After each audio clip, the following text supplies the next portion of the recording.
అన్ని మాసాల్లోకి కార్తీక మాసం చాలా ప్రత్యేకమైనదిగా నిలుస్తుంది. ముఖ్యంగా హిందువులకు ఇది చాలా పవిత్రమైన నెల. ఈ పుణ్యమాసం శివకేశవులు ఇద్దరికీ అత్యంత ప్రీతికరమైనది. ఈ మాసంలో చేసే శివారాధనకు విశేష పుణ్యఫలం లభిస్తుందని కార్తీక పురాణం చెబుతోంది. కార్తీక పురాణం 30 అధ్యాయాలు ఉంటాయి. అయితే 30 రోజుల పాటు రోజుకొక అధ్యాయం చొప్పున పారాయణం చేయాలి. ముందుగా గణపతి స్తోత్రం నుంచి మొదలుపెట్టాలి. శుక్లాంబరధరం విష్ణుం శశివర్ణం చతుర్భుజం ప్రసన్నవదనం ధ్యాయేత్ సర్వవిఘ్నోపశాంతయే. కార్తీక పురాణం 1వ అధ్యాయము 1వ రోజు. ఒకరోజు నైమిసారణ్యం నందు సౌనకాది మహామునులు కలిసి గురుతుల్యులు అయిన సూత మహర్షితో ఇలా వివరించారు. ఓ మహాత్మా, మీ ద్వారా ఎన్నో పురాణ ఇతిహాసాలను వేదాంగాల రహస్యాలను గ్రహించాము. కార్తీక మాసం మహత్యాన్ని కూడా వివరించండి. కార్తీక మాసం పవిత్రతను, కార్తీక పురాణాలను కూడా వివరించండి అని కోరగా, అంత సౌనకాది మహామునుల కోరికను మన్నించిన సూత మహర్షి ఇలా అంటున్నాడు. ఓ మునిపుంగవులారా, ఒకప్పుడు ఇదే కోరికను త్రిలోక సంచారి అయిన నారద మహాముని బ్రహ్మదేవుడిని కోరాడు.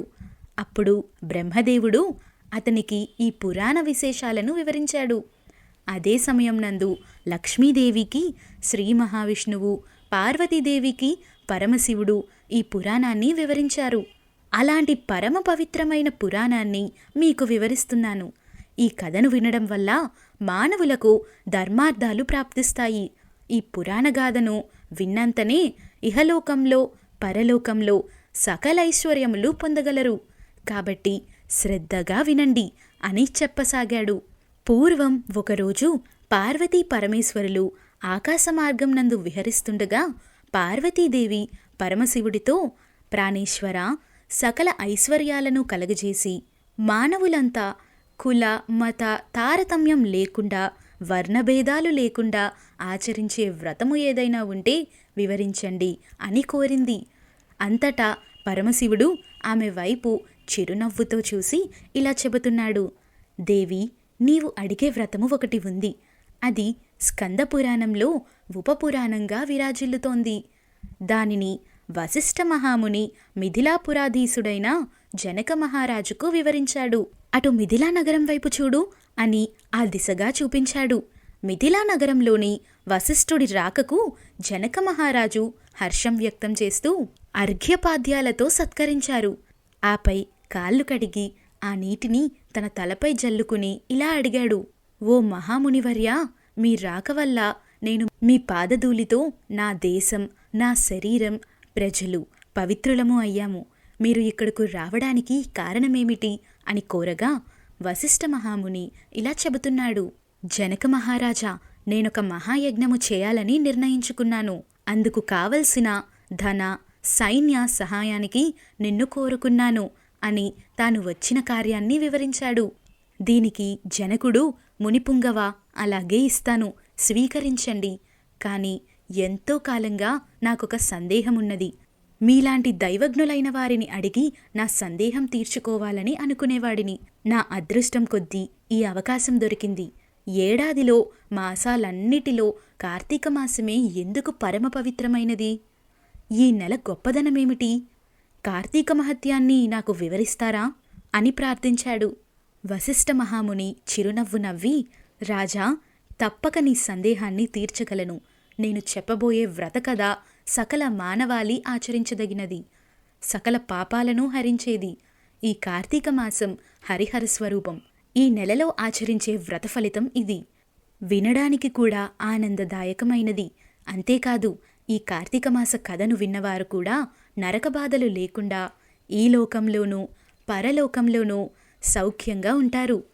నీలాంటి సర్వజ్ఞులు ఈ కథను గురించి అడిగి తెలుసుకోవడం శుభప్రదం. శ్రద్ధగా ఆలకించు అని కార్తీక వ్రత విధానం చెప్పసాగాడు. ఓ జనక మహారాజా, ఎవరైనా ఏ వయసు వారైనా పేద ధనిక తారతమ్యాలు లేకుండా కార్తీక మాస వ్రతం ఆచరించవచ్చు. సూర్యభగవానుడు తులారాశిలో ఉండగా వేకువజామున కాలకృత్యాలు తీర్చుకొని స్నానమాచరించి దాన ధర్మాలు దేవతా పూజలు చేసినట్లయితే దానివల్ల అనన్యమైన పుణ్య ఫలితాన్ని పొందగలరు. కార్తీక మాసం ప్రారంభం నుంచి ఇలా చేస్తూ విష్ణు సహస్రనామార్చన, శివలింగార్చన ఆచరిస్తూ ఉండాలి. ముందుగా కార్తీక మాసానికి ఆదిదేవత అయిన దామోదరుడికి నమస్కారం చేయాలి. ఓ దామోదరా, నేను చేసే కార్తీక మాస వ్రతానికి ఎలాంటి ఆటంకం రానియకుండా నన్ను కాపాడు అని ధ్యానించి ప్రారంభించాలి అని వ్రత విధానం గురించి చెబుతూ, ఓ రాజా, ఈ వ్రతాన్ని ఆచరించే రోజుల్లో సూర్యోదయానికి ముందే నిద్రలేచి కాలకృత్యాలు తీర్చుకొని నదికి పోయి స్నానమును ఆచరించి గంగకు, శ్రీమన్నారాయణునకు, పరమేశ్వరులకు, భైరవుడికి నమస్కరించి సంకల్పం చేసుకోవాలి. ఆ తర్వాత నీటిలో మునిగి సూర్యభగవానుడికి అర్ఘ్యపాదాలను సమర్పించి పితృదేవతలకు క్రమప్రకారం తర్పణాలు చేయాలి. గట్టుపై 3 దోసిళ్ల నీరు పోయాలి. ఈ కార్తీక మాసంలో పుణ్యనదులైన గంగానది, గోదావరి, కృష్ణ, కావేరి, తుంగభద్ర, యమునా నదులలో ఏ ఒక్క నదిలోనైనా స్నానం చేసినంత గొప్ప ఫలితం లభిస్తుంది. తడిబట్టలు వీడి మడిబట్టలు కట్టుకుని శ్రీ మహావిష్ణువుకు ఇష్టమైన పూలను తానే స్వయంగా కోసి తీసుకొచ్చి నిత్య ధూప దీప నైవేద్యాలతో భగవంతుని పూజించాలి. గంధము తీసి భగవంతునికి సమర్పించి తాను బొట్టు పెట్టుకోవాలి. ఆ తర్వాత అతిథిని పూజించి వారికి ప్రసాదం పెట్టి తన ఇంటి వద్ద కానీ దేవాలయంలో కానీ రావి చెట్టు మొదట గాని కూర్చుని కార్తీక పురాణం చదవాలి. ఆ సాయంకాలం వేళ సంధ్యావందనం చేసి శివాలయంలో గాని విష్ణు ఆలయంలో గాని తులసికోట వద్ద గాని దీపారాధన చేసి శక్తిని బట్టి నైవేద్యం తయారు చేసి స్వామికి నివేదించాలి. అందరికీ పంచి తాను భుజించాలి. తర్వాతి రోజు మృష్టాన్నంతో భూతతృప్తి చేయాలి. ఈ విధంగా వ్రతాన్ని ఆచరించిన మహిళలు, మగవారు గత జన్మలో చేసిన పాపాలు, ప్రస్తుత జన్మలో చేసిన పాపాలను పోగొట్టుకొని మోక్షాన్ని పొందుతారు.